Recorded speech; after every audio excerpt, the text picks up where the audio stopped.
Next, I want to look at some geographic concepts called site and situation and look at how they apply to agriculture in California.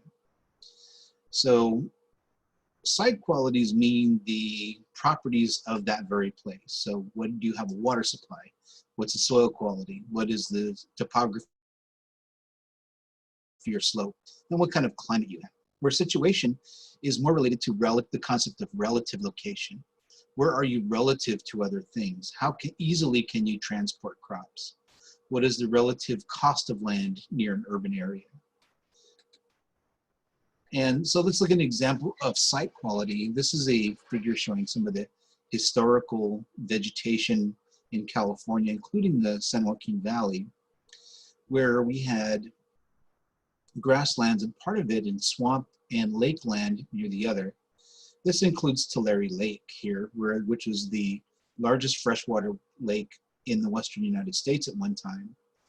And it's all now disappeared, but if we look at the soil quality, there is still kind of in a shadow of it because lakes have a different kind of deposits on the bottom than do other places. So where you have these lakes and wetlands, you had a different type of soil now than you do in the grasslands. And if we look at where the crops are grown, that has an impact as well because you don't find the orchards and vineyards near these old lake beds and swamplands because they require different types of soil.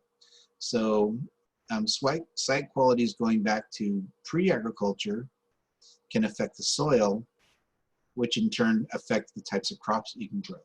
So those are examples of site qualities, soil properties, for example, that are also influenced by historical vegetation.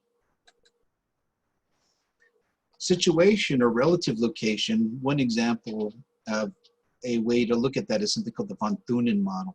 And this is the idea that you had this sort of idealized situation where you have a city, and then you had one type of crop near the city. Usually this is a higher end crop like dairy where that you needed to provide it to the city fairly constantly, pasture, milk, that type of thing.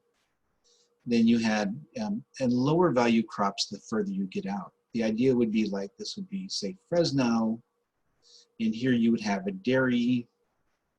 Next you might have, almond orchards, then you'd have vineyards, and then way out here you might have cotton fields or alfalfa.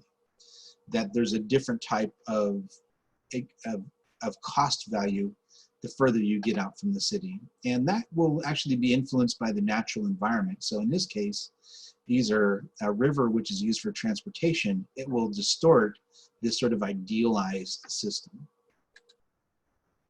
So situation qualities include access to local markets. They're distorted by site quality, so they assume like you have a homogeneous landscape, that everything is the same. But the cost of land near cities might be an example of a distortion of site qualities. They're also distorted by transportation corridors. So in this example, the river would be a transportation corridor. And transportation corridors are also what connect the Central Valley's farmland to urban areas like Los Angeles and San Francisco. And rising land costs near these transportation corridors and have changed the landscape. So one example is the rising land costs in Southern California have pushed the dairies out because the dairies could no longer afford the land that they've been on. So a lot of dairies have moved to Central California because of changing costs of land. One example of a transportation corridor is here is Highway 99. Highway 99 is a kind of a distorting part of the agriculture in California.